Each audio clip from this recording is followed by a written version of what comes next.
natural happiness is what you feel when you get what you want. And we know that you can't always get what you want.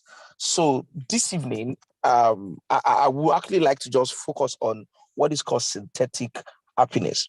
But the question that you ask is that what is actually the role of happiness when it comes to, well, every work environment has a responsibility to make everyone happy. But that's it. For you to make everybody happy, you have to be jollof rice, either Ghana jollof or Nigeria jollof. But happiness, the role number one is employee engagement. Number two is when they call something discretionary service. What is discretionary service? When you go beyond the line of duty, they call it discretionary services. There are some people that when it is 5, they pack their load. There's nothing that they can tell them. But when somebody is happy, you realize that there's what they call ownership. It takes the job as his own. So there's actually a link between happiness, discretionary services, and productivity. Because I'm not happy, so I just do. Then when you are happy, there's actually a juice that you get out, and it is called creativity. If I'm not happy anywhere, I will just do what I need, what they ask me to do. And we know in creativity, you have to actually think. They say we have to actually think outside the box. But it is when someone is happy. It is not when someone is well paid. It is when someone is happy. However, there are a lot of factors that we can actually look at when it comes to making somebody happy in workplace. I just don't want to go the way of synthetic happiness because I have to take it from a particular place to another place. So I like to stop here as we continue. Okay, Tolu, what do you think? What do you think is the role of organizational, the role of happiness in organizational productivity? Is there a correlation? Is there a correlation? And to what extent is that correlation? That happy staff will produce happy results for you. Is that correct? Because there's a school of thought that says when people are too happy, they make mistakes. You remember Professor McGregor theory X and Y. McGregor says that if people are too excited, then they're going to make mistakes. And there is another the theory Y thinkers who say no. When people are excited, they bring more results.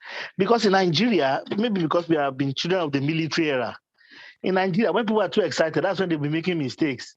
People generally don't make mistakes until they are put in positions of greater power. With more money and more happiness comes a lot of carelessness. It comes from overconfidence and then carelessness. It's been said that organizational errors increase when executives have unnecessary power and capacity, so that they just take decisions anyhow. So how does this play out, brother man?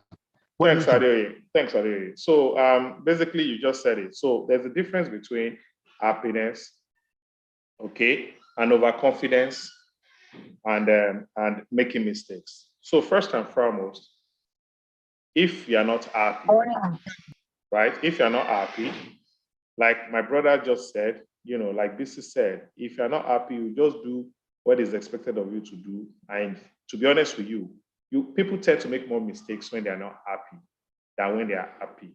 So I'll give you an example. So I'm from the school of thought that first and foremost, if not for the kind of nation we are in, okay, first, I think happiness, like this is said, must come from within, to be honest with you.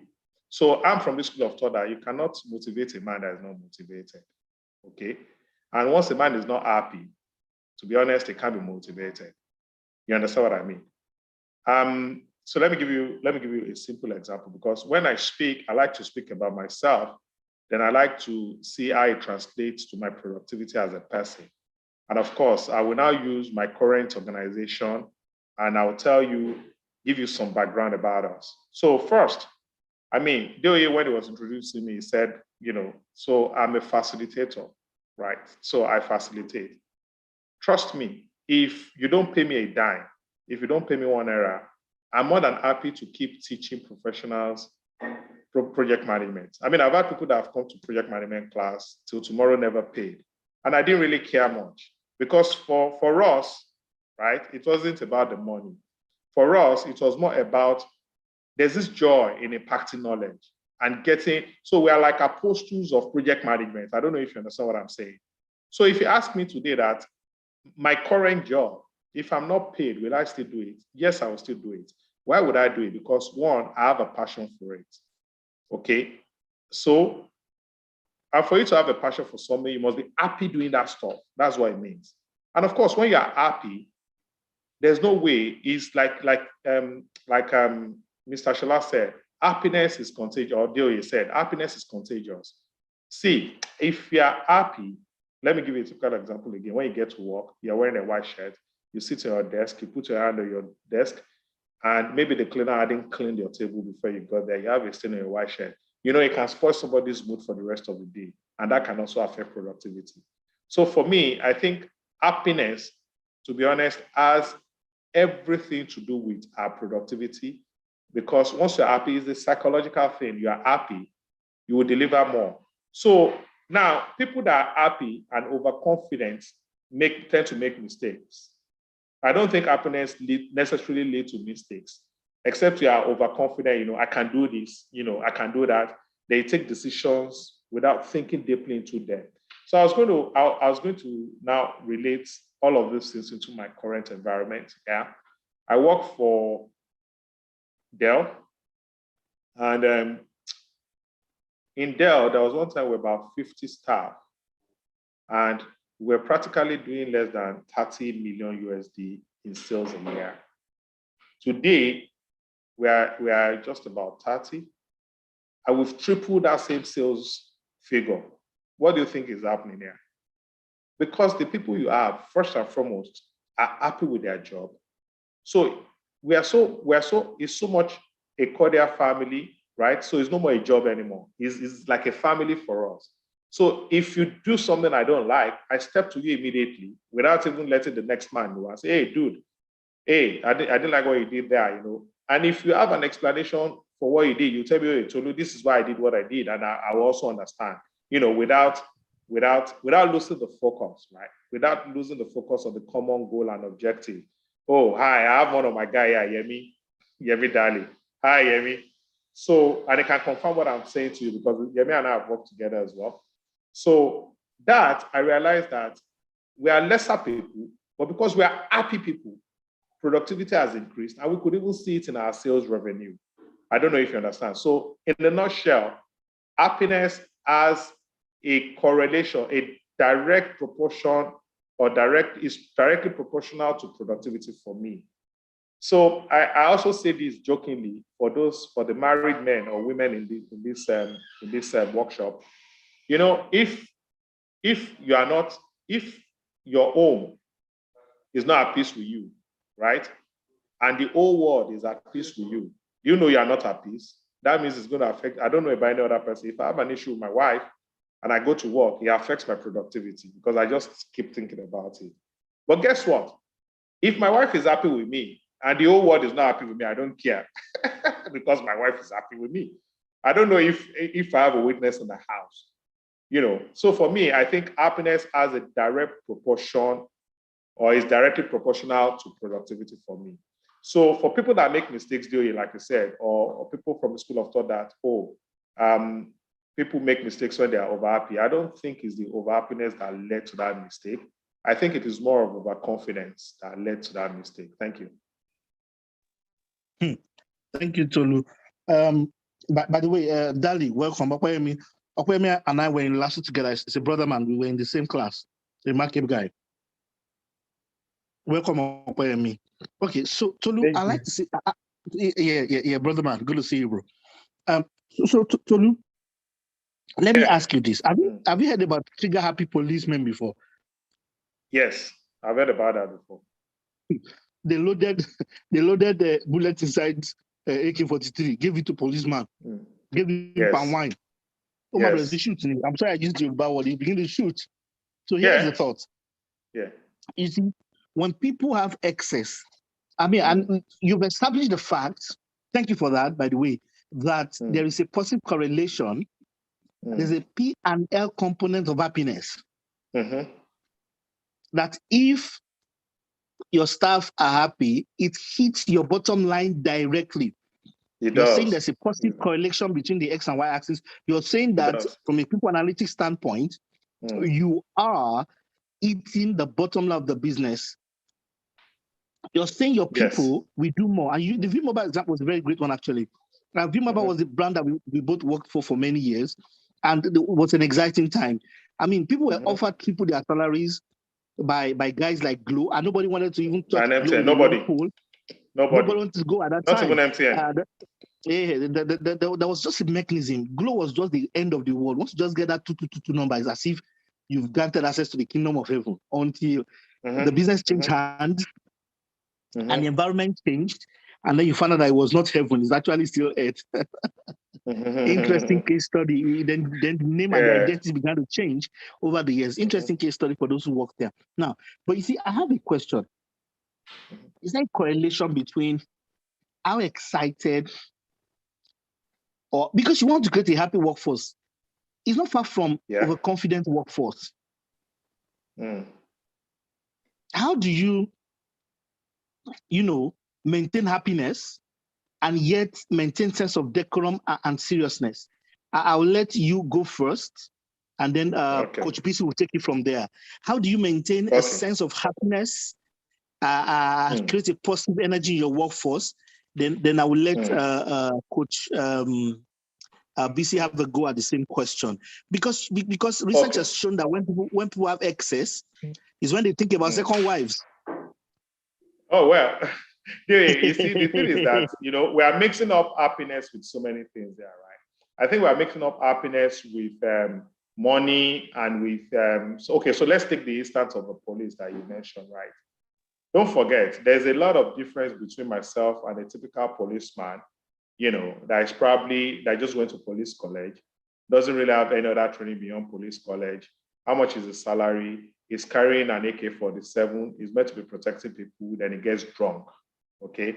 So that kind of happiness is actually, I won't call that happiness, I'll call it intoxication. Right? So he's intoxicated. You understand what I mean? And of course, I don't want to start quoting the Bible here. You know what the Bible says about a man that drinks wine. You know what I mean? So I mean, basically, we cannot really use the policeman. I'll use myself as a case study, right? And I like to use myself because I think I'm a kind of guy that first and foremost, I enjoy what I'm doing. Okay, I'm very motivated about my job, but the thing is that first, I'm motivated from inside. Okay, and then I can translate, or you can translate to my job. So let me give you a good typical example. Like I said, Yemi and I work together in this organization. So Yemi, we do what we call end of quarter. And if you understand what that means, end of quarter is crazy for anybody that works for a multinational where they close their books every 3 months. So what I do is that, for me, there's what we call, you need to close your books, you need to make sure you achieve your numbers, etc. So in preparation for that, I do some work, just to, as a professional services guy, I'm also measured on revenue, basically. So I did everything I needed to do, and I was ready. But because the pressure was so much, on the last day of the quarter, guess what happened, Adeoye? I mistakenly approved an invoice of $110,000 for a company in the US. Did you hear what I said? I mistakenly approved an invoice of $110,000 for an organization. To be honest with you, and to be to be straight, to be truthful to everyone here, if I'm not happy, if I don't work in an environment where they allow you to express yourself, where they allow you to make your mistakes, and raise up your hand to it and learn from it, my organization will never fire you for making a genuine mistake. Never.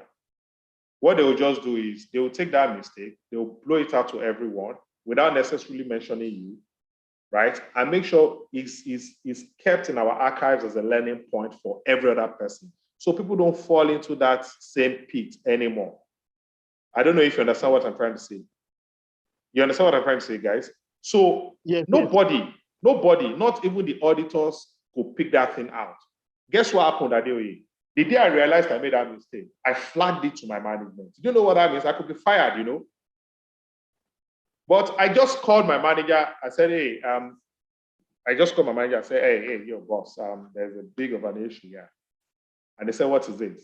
I said, well, I made a blunder. I approved an invoice of $110,000 for this organization, and I shouldn't have. Wow. And my manager said, okay, that's fine. It's okay. So he had to escalate as well. To cut the long story short, the escalation got to the VP, right?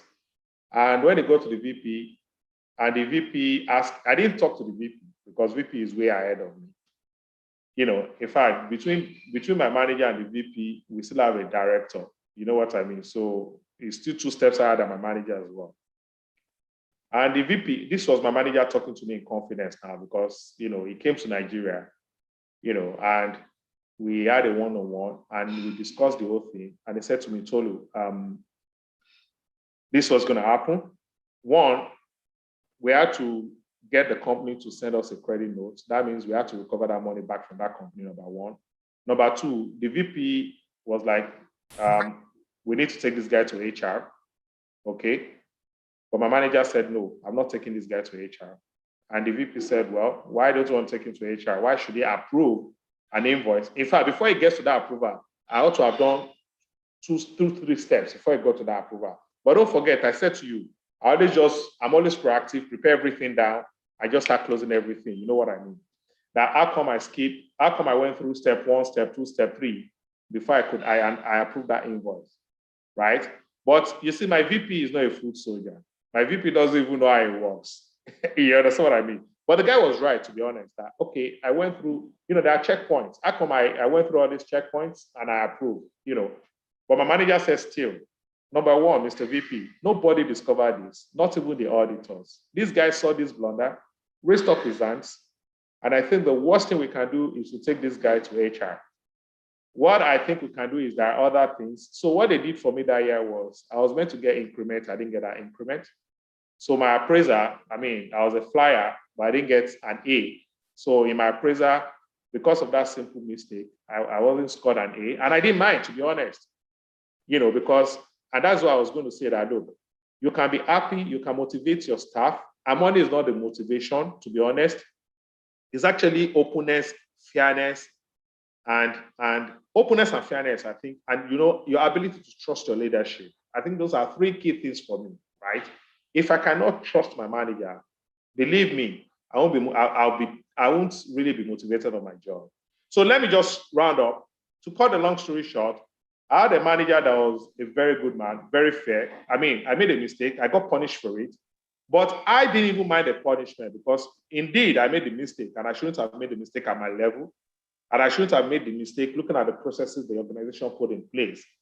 But what we did instead was, okay, this is a mistake. How do we learn from it? We learn from it and we move on. That's all I'm going to say. So basically, you can keep your team happy. You can keep your team motivated. Like Mr. Bisi said, money is not it. I think for me, like I said, 3 things that will motivate any team anytime is ability to trust their leadership, openness from their leadership, and fairness. Thank you. Thank you so much, Tolu. God bless you. We appreciate you. So everyone listening, can we hear the balance? Having happiness in your organizational structure does not mean people should be lax. There are still rules. There are still processes.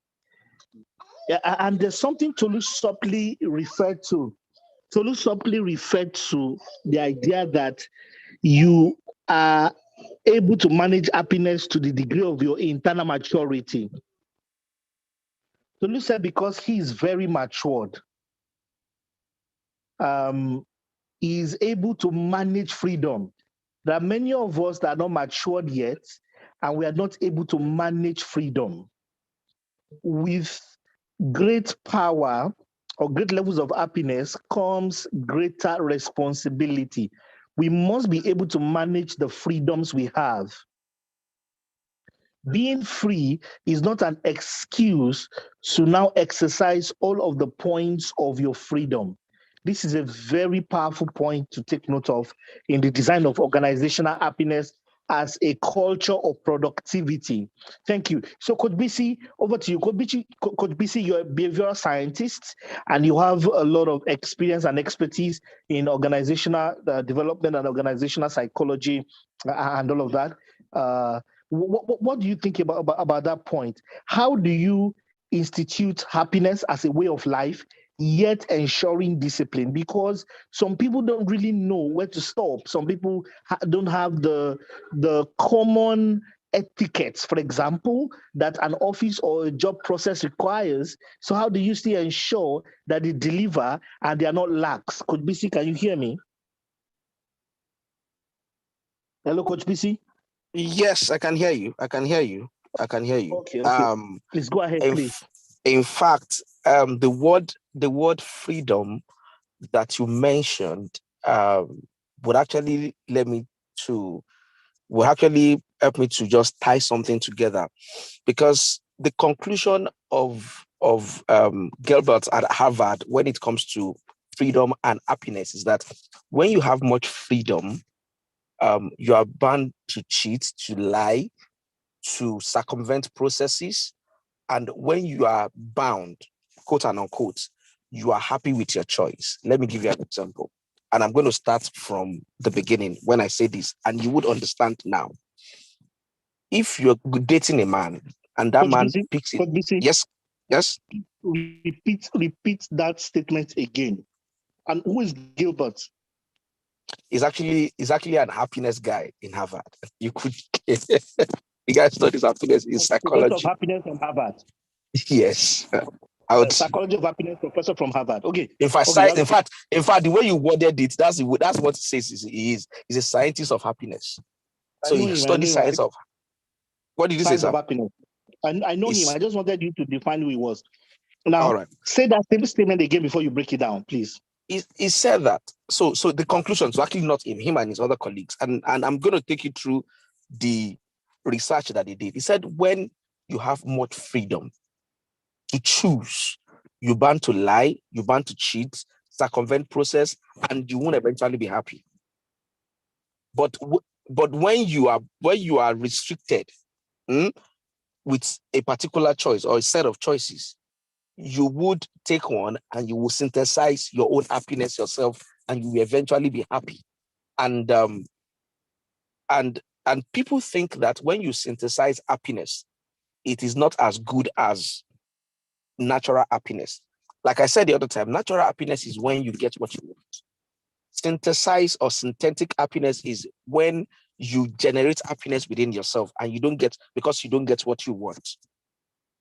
Let me give you an example. If you are not married and you're on a date and your guy picks, as ladies that are on this platform now, and your guy picks his nose, you're like, let go out with this one. This one, you'll be thinking all through the night. But when after you are married and you know there's no way out, and he picks his notes outside, you know what you say? You won't look at the nose. You say, this is my husband, is even just carefree, but he has a heart of gold. Do you get it now? Because in the last what's it called? 2,000 or 2 million years, they said our brain has developed, tripled. And he has a particular future after that's tripled. It's called prefrontal cortex. Every one of us knows that. Well, we should. Okay, that's prefrontal cortex, and the major aspect of prefrontal prefrontal cortex is that it simulates. Sir, there's actually a particular, your DP, sir. Your DP, you're actually in a plane. Pastor Ade, you're in a plane. And I know that's not actually that's not a plane. That's like a simulator. But your brain can simulate anything. Your brain can simulate a particular flavor and it will taste in your mouth. Okay, so let us do something now. Just I don't know, I mean, I love beans and I love dodo with it. Can you just simulate the smell of dodo and just see how a particular how you like your beans? Just simulate that. So your brain can simulate anything. However, your brain has what is called it overemphasizes the impact. They call it bias impact or impact bias. I'm trying to. I don't want to mix it up now. Are you listening? Go on. You're hitting home run. You're hitting home run. Go on. Oh yeah, your brain overestimates the impact of happiness when it comes to what you.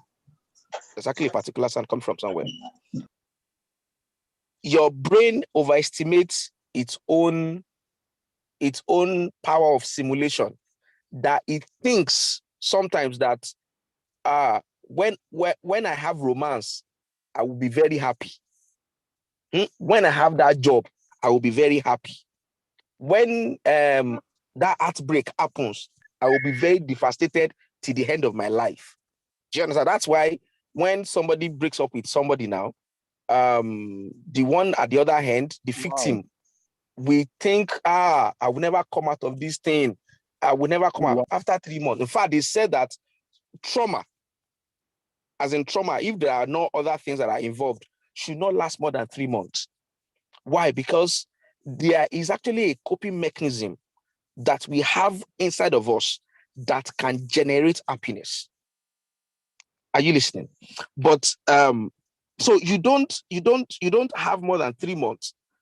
So that's why when you have a car, you'll be happy for 3 months. That's why they said that even synthetic happiness is more enduring than natural happiness. So if you have a new phone now, iPhone 15X, you will be happy, but after 3 months, it will drop because it is natural. So that is actually the side effect of simulation.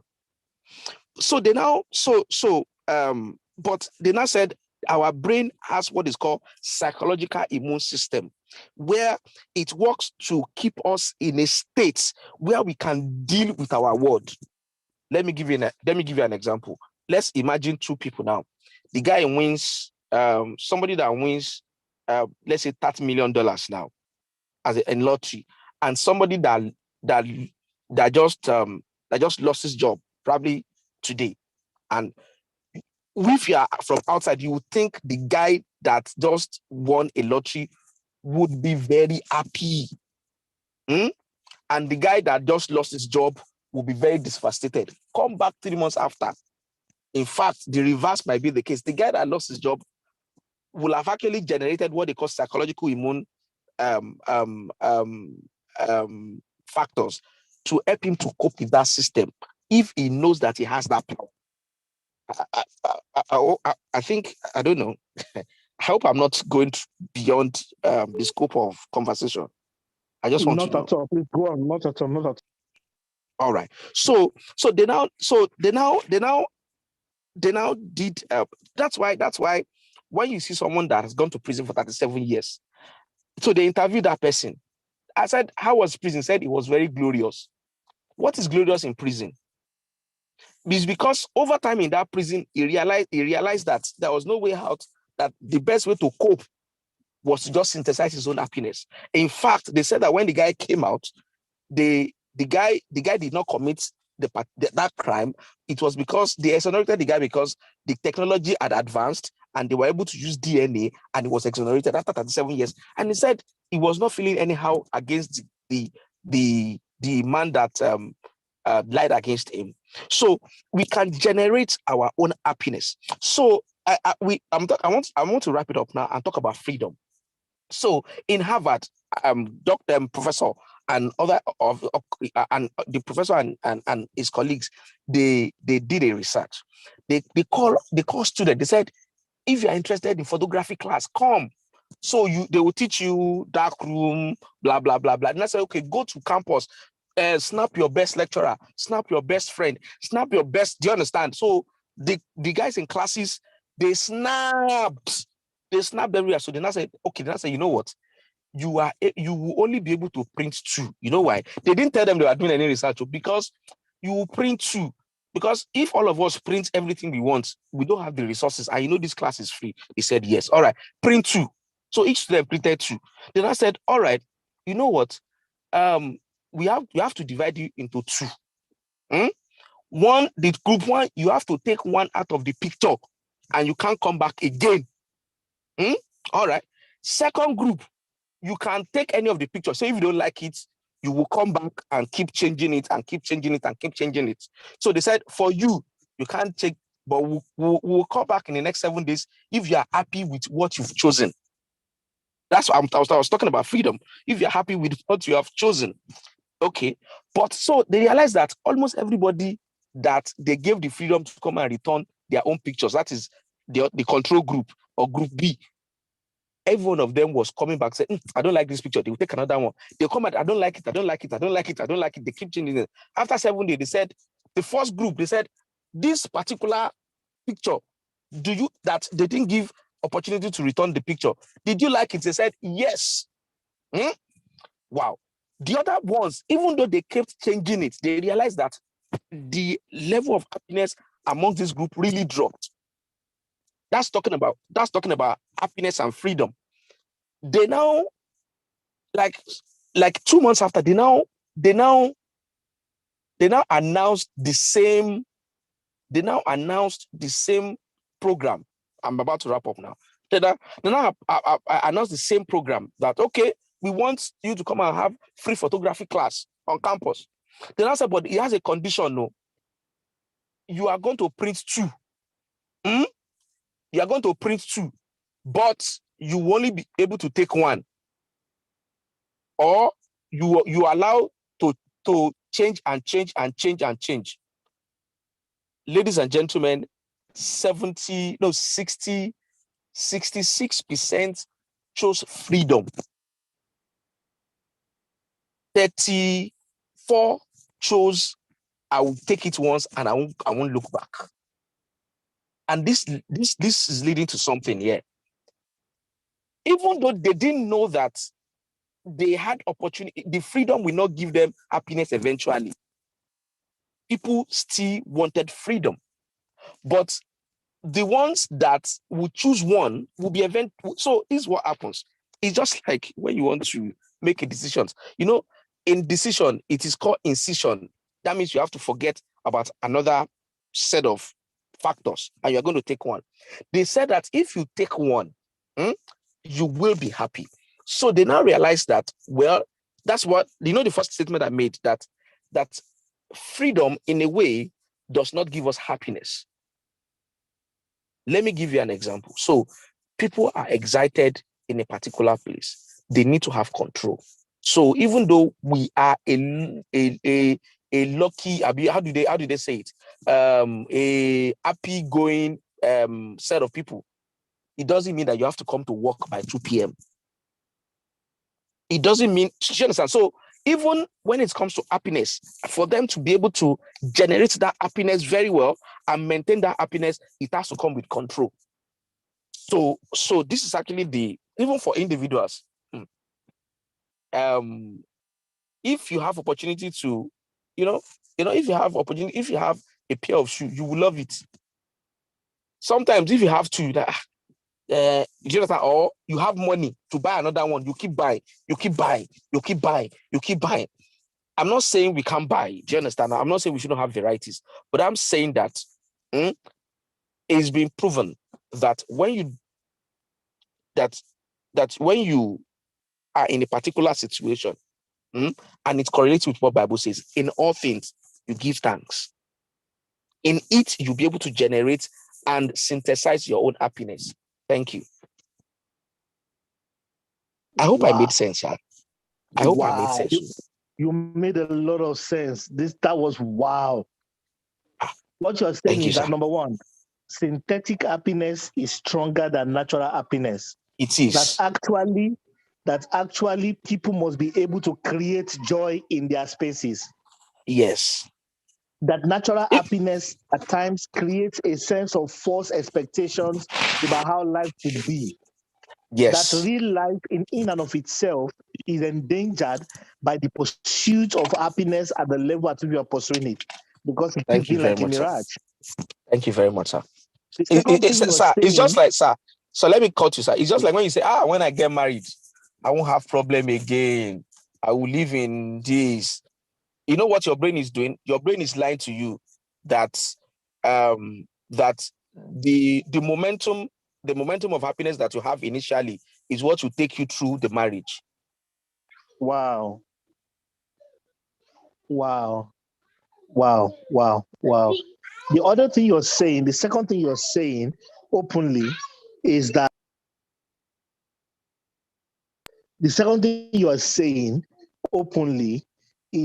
there's a paradox of choice. Yes. That people are happy with their choices until they find out the idea that there's a better choice. Yes. And this is why shopping is stressful for some people. So in organizations trying to increase productivity with happiness as a tool, there is a point of diminishing return, where additional application of happiness will not produce any increase in productivity anymore. Yeah. That stimulation and pleasure itself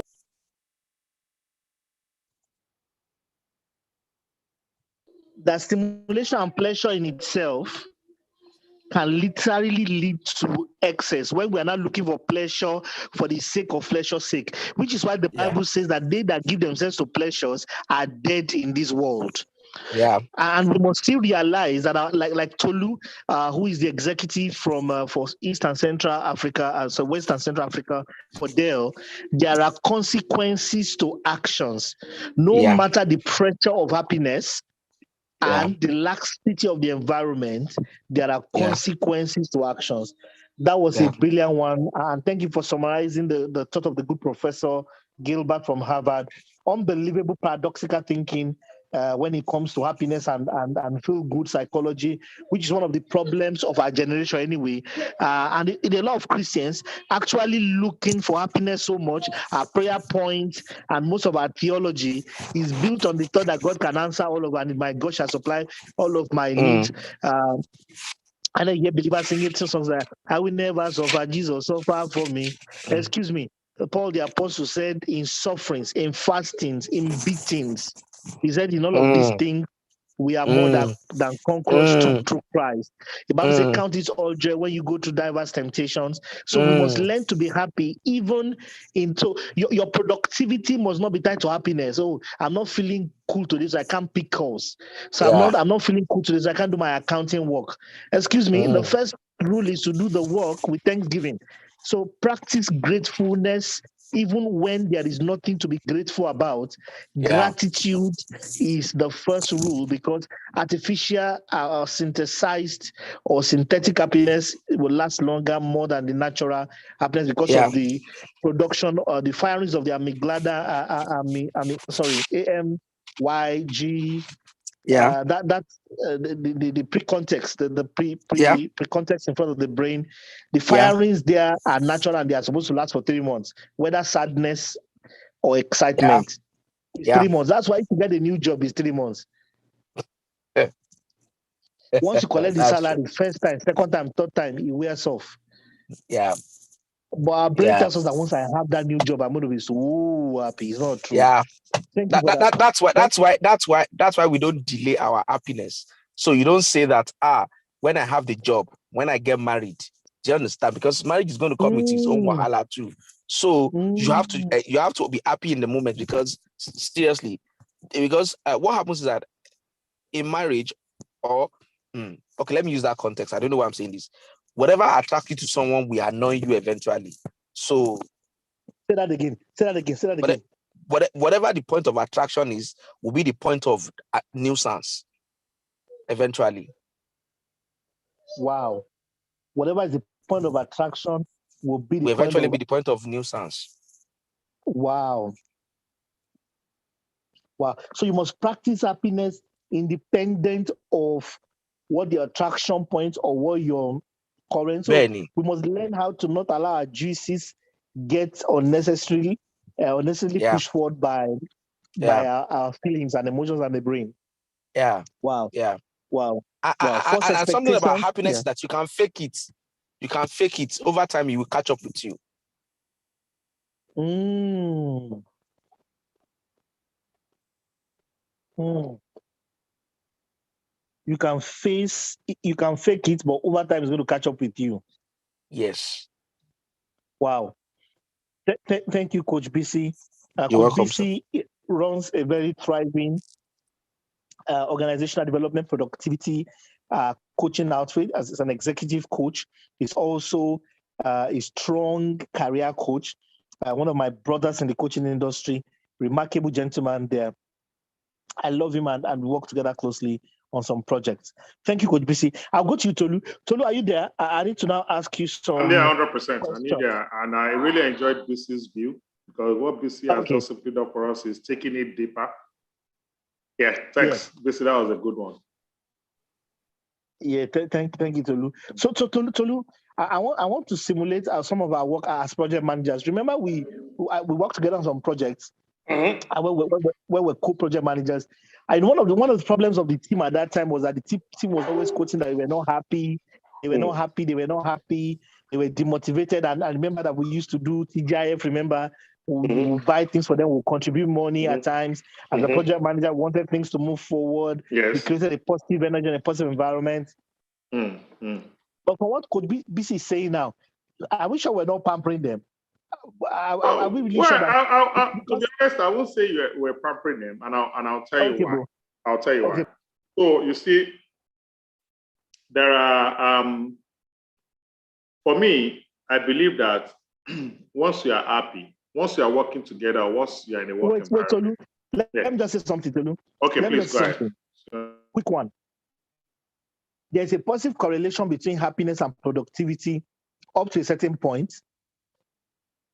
We are an additional motivation, any additional unit of happiness or any factor to make people happy will not, it becomes a waste. It doesn't go upward again. It becomes counterproductive. That's one of the things that came out of BC's gist now. So what BC was trying to say there, what I understood him to have said there is the fact that when you have the freedom and you have the happiness, there should still be some kind of control. For example, because I'm motivated, I'm always happy at my job. I made a mistake, but I didn't go scot-free. I don't know if you understand. The system still can find a way to punish me for that mistake. So I think that's what BC, and I stand to be corrected. So I think what BC is trying to say is that, look, regardless of all of these opportunities, and taking into cognizance the examples he gave about the team, Group A, that they have the option of changing pictures. They can only pick one and pick that one. And after 7 days, they ask them. And the other group that, So regardless of my happiness, regardless of the freedom I had at work, because even my manager doesn't sit in Nigeria to start with, But there were still measures, there were still control system. Like I said, if I never flagged that issue, the company will never know, never. All I would have done is made another company rich. But I'm not going to do that because I'm a happy staff. I'm not going to let my organization lose money. I don't know if you understand what I mean. It wasn't any kind of racket. It wasn't that it was a deal. You understand what I'm trying to say? It was just me being, like I said, being honest, all right, being open because I have a trusted leadership. Do you think if I know that my manager is the kind of person that will punish me or that will get me fired, if I open up, do you think I would want to open up? I'll probably not open up. Maybe if they find out, then I'll say, I'll just pretend like I'm just finding out as well. You understand? But because I'm working in an environment where remember what I said, where if you make genuine mistakes, not intentional mistakes, there are some people that will just cause havoc unnecessarily. If you make a genuine mistake in my organization, Yemi can actually confirm this because he worked there as well. What we do is we learn from it. we learn from it. And we just like, you know what? We need to let other guys know as well. You guys, you need to learn from this mistake and we move on. So that it doesn't repeat itself or it doesn't come back to bite another person in the team. I don't know if you understand what I mean. So to just summarize what I'm trying to say, I think what Coach Bisu was trying to say in essence is that in this facade of freedom, of happiness, or motivation, or being productive, there must still be measures of control in any organization. Because if the control is not there, then people will go haywire, people will run riots. And that's why I think Coach BC, please, I stand to be corrected. Yeah. You're very correct, Tolu. I was just saying that thing we used to do, I agree with you fully. Yes. Oh, yes. So that thing we used to do, yeah, let's go back to that. So, no, to be honest, so that thing we used to do, I'll tell you where I learned it from. So, I mean, for a lot of people that did project management, I'm sure they will know one guy called Mr. Deji Ishmael. I know Deoye knows him. You know, at some point in my career, Deji Ishmael was my manager. And Deji Ishmael at some point was also the PMI president for Nigeria. And I realized when Deji and I were working together, Deji could just buy cake. You know, he could just buy cupcakes and, and put it on his table and or serve to people, you know. And I didn't know what he was doing. I'm like, man, this guy must have so much money to buy cupcakes at Cactus there, you know. But guess what? I realized that no matter what Deji wants, he gets it done easily. You know why? Because all of these people that have taken his cupcakes are the ones that he's expecting deliverables from. And, you know, when he meets them, he says, no, Deji, don't worry. No. You understand what I'm trying to say? So I learned, you know, from that aspect. So all the things we did then is not over pampering. So let me give another example. So when I was in Ibadan, I had a team of 6 people working with me, reporting into me. But there was one particular guy. He's so funny, right? This guy is the youngest in our team. You know, in terms of ranking, he's the least in the team. But guess what? If I ask this guy, you know, because don't forget, when I was working in Ibadan, my family was in Lagos. So of course, as a bachelor, we eat out. So, you know, after work, we just, a few of us, we just go to somewhere, any restaurant of our choice, and we just go to have dinner. Then I realized that anytime I call this guy and I say, hey, where are you? He says, Zawa. I say, okay, you know what? I'm at Mo's. Come and meet me there. Let's eat dinner together. You know, I find it so exciting that if I ask him to move a mountain the next day, he does it. I don't know if you understand what I'm trying to say.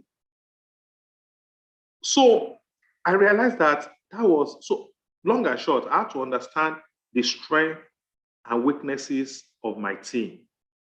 I don't know if you understand. So for that particular guy, his own strength is not, okay, I want to close at 4, let me go. No, that's not, his strength is, or his joy or his motivation is, oh, his name is Sheung. Oh, Sheung, what are you doing? What are you doing tonight? Okay, join me for dinner now. He's so happy, sitting with me, having dinner with me. Praise him. I don't know if you understand what I mean. Praise him so much that if you tell him to do something, oh, Sheung, tomorrow, you know, we need to do X, Y, Z, B. Deoye, I won't need to remind him. He comes to meet me by 11 o'clock that, boss, I've done all of these things. Okay, this is where I'm left. If he has issues, say, I have issues here, but this is what I'm thinking. How can I? And I say, okay, yeah, good thinking. Yeah, that's good. Let's go ahead. I don't know if you understand what I mean. So those things we used to do then is not pampering.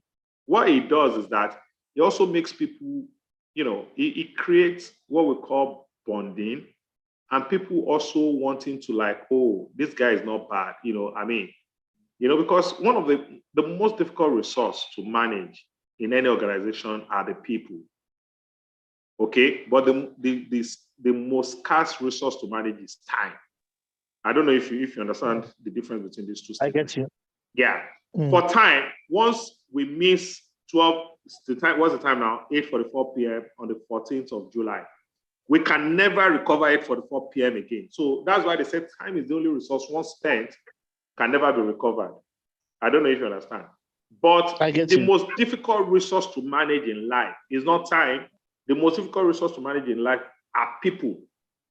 Don't forget, as a project manager or as even a functional manager, if you don't understand the strengths and weaknesses of your team, you can play to the gallery. Because at the end of the day, these are the people that are going to make you shine. So what I always say to myself is, I need to make my manager shine so that I can shine. I don't know if you understand. So all those things we're doing in long and short is not pampering. It's just also to like show you need to be empathetic at work. You know, people come to the office with so many issues. They have their own personal challenges. Some might have even spent 4 hours in traffic. You don't know. Some may have their child in the hospital, but they still have to turn up at work because it's the least they have to do. You know, some, you know, may not even know where their house rent is coming from. House rent is due. They don't have enough money, etc. But this little gesture, you know, this little gesture goes a long way to a lot of people.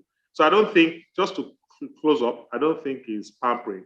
I think it's just a little, the least we could do, you know, to be nice to people, okay? Because yeah, that's what it's all about. Just be nice to people, you know. That's it. Wow. Thank you so much, Tolu. That is absolutely fantastic. Great thought there, because you're talking about people motivation and the fact that to motivate people, you need to find out what their triggers are. And Mr. Jishmael is a remarkable resource in that respect. I agree with what you're saying. Same also is his friend Kolapo. Kolapo, our manager at some point too. At that time. They created an environment that used a lot of positive happiness to reinforce performance within the team, and it works all the time. All right. Thank you for your time. We are just less than 10 minutes to finishing this evening. Do we have any questions from the floor? Because next week we're going to take the conversation. I think we need to actually hear from people, to be honest. I think it's not just your show or my show. And, you know, I think people also need to like contribute, also, you know, say if they agree or what they don't agree with. Because to be honest, nobody has a sole priority to knowledge. You know, we're all learning. You know, before you came up, we actually had comments from 2 people on the team. Yes. I caught up with I'm going to open the floor right now for comments. Okay. Mr. Shola and Mr. Shola, yes. I'm going to open the for questions. And next week, we're going to be dealing with designing deliberate design of happiness into your personal life and organization. But for today, I'll open the floor right now for questions and contributions. Tolu and Coach BC done remarkable work this evening. You opened different dimensions of the thought. Thank you, Tolu, for bringing the corporate perspective to the table. Much appreciated. Thank you, brother man. And also, thank you, man. Thank you. Anytime, bro. Anytime at all. Anytime. Thanks. And also, Coach BC, thank you so much. So let's open the floor right now for questions and interactions and opinions. The floor is open. If you want, you can raise your hand if you have something to say quickly before we round it up today.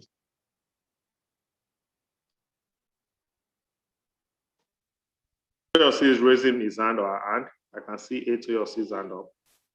Okay, Etoyosi, you have the floor. Yeah, you have the floor.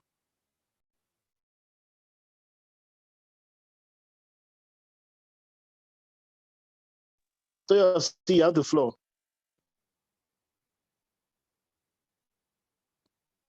Oh.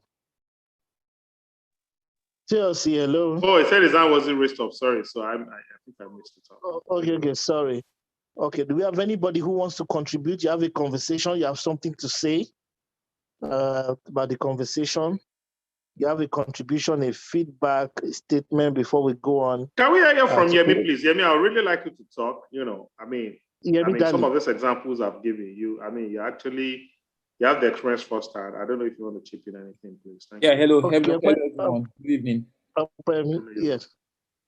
Yeah. By the way, can I tell them your nickname in the office? We call him Curtis Blow. If you know the rapper Curtis Blow, yeah, that's the nickname. All right, let's go. Yeah. So, well, I think I get what all parties were discussing, and really I agree with Tolu. So I've worked in several places, and I spent a relatively short time in Dell EMC. But when I have the perspective of hindsight, and looking back, I always say it's one of the best places I've ever worked. It's not as if, and by the way, I left there because they sold off my the department I was working, so we were literally let go, But I didn't even feel, just like Tolu was saying, I didn't feel it was punitive or was done with malice or anything. In fact, I still remember the organization with fond memories.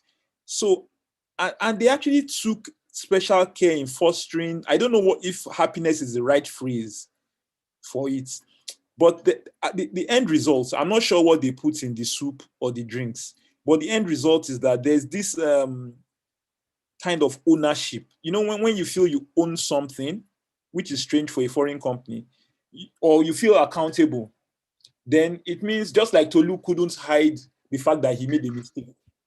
You understand? It's like he's hurting himself. He had to take responsibility. That's how that organization is. So you come to work early. You don't need to be reminded. You don't want to cheat the system because you feel it's your system. You understand? I understand the nuances of that people will cheat. The one I think is a Prof or Doc said that the people will cheat if given the opportunity. But would you cheat yourself? That's the only thing. That's the counter argument to that, is that if you feel you own something, then how do you cheat yourself? So it's actually possible to reinforce that kind of happiness, let people have a sense of ownership, and then accountability, and then they will do the right thing. Tolu is one of the okay. So I'll say this, the most unserious and jovial person I know. But it's okay. I know Tolu that his work, he doesn't play with it. Nobody needs to tell me that. You understand? He does. It's that professionalism is there. And that understanding is there. So I guess there's a level of maturity that is required also in all this. People know they work hard and they play hard. Let me put it that way. So it was an interesting place anyway. So yeah. Thanks, Emi. So one of the things I did say is that if you ever have to work with me, you would have fun, because I'm the kind of guy, like I said, I don't want to say noisemaker. I'm the entertainer of the office. But guess what? Even as much as we joke, even as much as we laugh, even as much as we share our happiness and our pains together, but when it's time to work, we work, man. I mean, if I worked with a very close friend. I'm sure they will know him because we also work together at V-Mobile. As a matter of fact, I gave the toast on his wedding day. But guess what? He messed up on the job. I mean, he didn't mess up. He dropped the ball. And I told him as my guy, you dropped the ball, my friend. You dropped the ball. Why did you do? You understand what I mean? And funnily, he was in my team. He was kind of reporting to me. And I'm like, look, you dropped the ball. This is what you've done wrong. Let's face it, you're my friend. We go out every night or every Friday night to drink and to, but hey, let's understand that. And there's no hard feelings to it. And like Kevin said, this is our own, it's our company, right? So we don't feel like, it's a different ballgame when you work for an organization and you feel like you're just an employee. We don't feel that way in that organization. And the company will also, they let you take ownership of everything. You take control, and that's it. So I think we'll let a lady talk. Sharon Fumi Oyinkon, who is going to go for it. And Oluwatoni is a guy, I guess. Sharon Fumi, Miss Oyinkon Sola. One person needs to talk, so at least we balance it out. Okay, good evening, everyone. Very interesting conversation. So, my overall takeaway from this is that, first of all, happiness is intuitive. We have to understand what can make us happy, regardless of what is happening around us. But then, most importantly, we cannot really detach what is happening around. And that is where in organization, the place of engagement, the place of having leaders who understand what it means to keep people motivated and all of that come to play. And there must be a way to balance all of this from various angles. Yeah, thank you very much to the facilitators for sharing all of the beautiful insights this evening. Thank you, Kosola. One thing, you just said something that I need to touch on quickly. One of the things I've also realized is, working for Nigerian company and working for a multinational is that there's a whole lot of difference. And to be honest, the difference is not in the fact that one is multinational or one is a national company or a local company. The only difference is in the fact that one is the management is like leadership, the other ones are managers.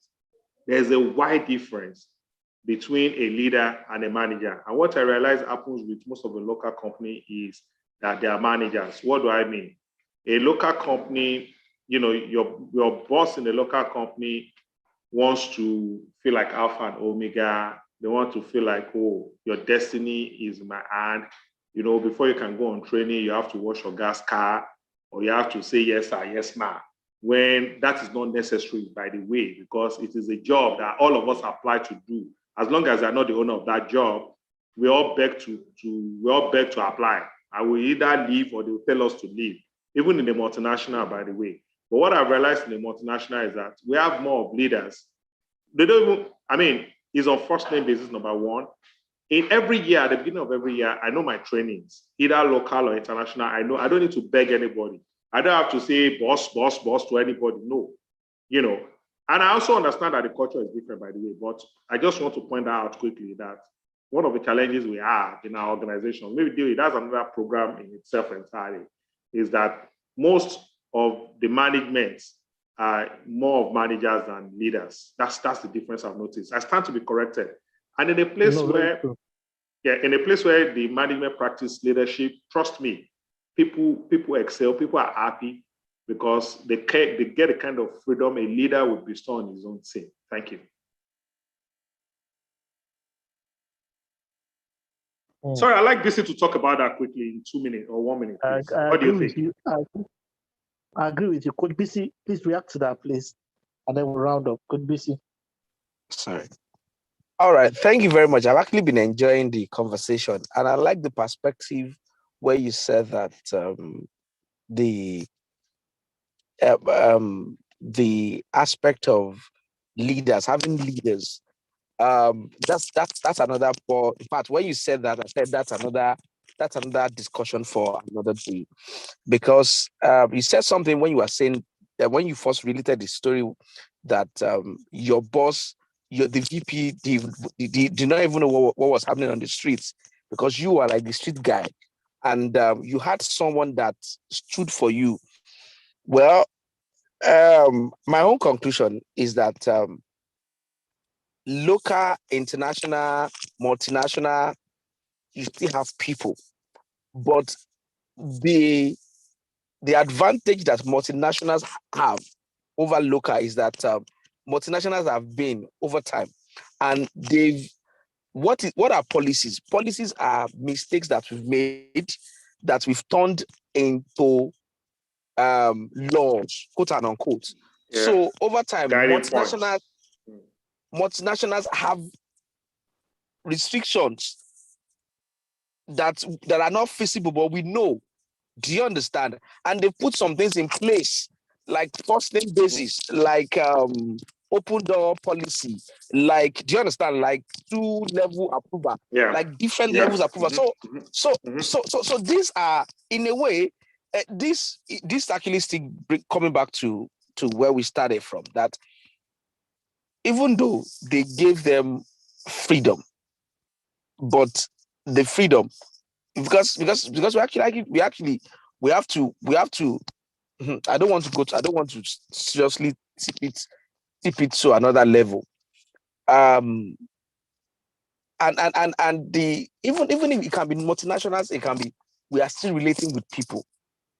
Do we understand? So even if it's a one-man business, it is still people. If it is multinational, it is still people. And but one thing I want to say, and I'm going to conclude, is that people don't leave organizations when they resign. People leave people. Yeah. Cool. And organizations don't make people happy in itself. People make people happy. So I think that is line manager that stood for him. I think he can do anything for that guy.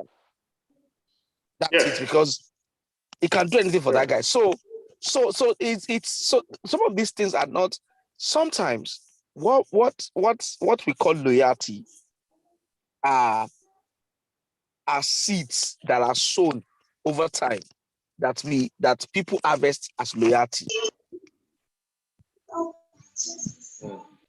So that's my own conclusion. And I've actually been blessed by those narrations, because we can talk about the philosophy, psychology, but if you don't bring them to this context, they will just be theories. Thank you very much, sir. True. Thank you very much, Lucy.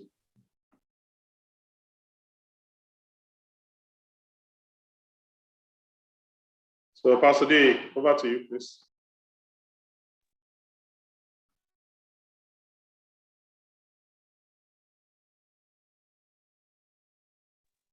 Hello. Yeah, hello, Pastor. Yeah, thank you very much. I heard it. Thank you. Do we have any other comments before we round up? It is 9:01, so we can round up now. Thank you for all the comments. Thank you, Coach PC. Thank you, Tolu. Everyone, please unmute your microphone and just let me say thank you, facilitators. Thank you, Tolu. Thank you, Coach PC. 3, 2, 1, unmute your microphones and let me say thank you. Thank you, sir. Thank you, sir. Thank you, everyone. Thank you, everyone. You don't want to miss next weekend, next Thank Wednesday. you. It's going to be the same time. Our panelists would also let us know in time. Thank you so much, everyone, for joining us. This is Wednesday Wonders Workshop. It's a special Eureka series to help you develop capabilities for your God-given gifts, talents, organizations, and businesses. Thank you, everyone. Have a wonderful evening. You are more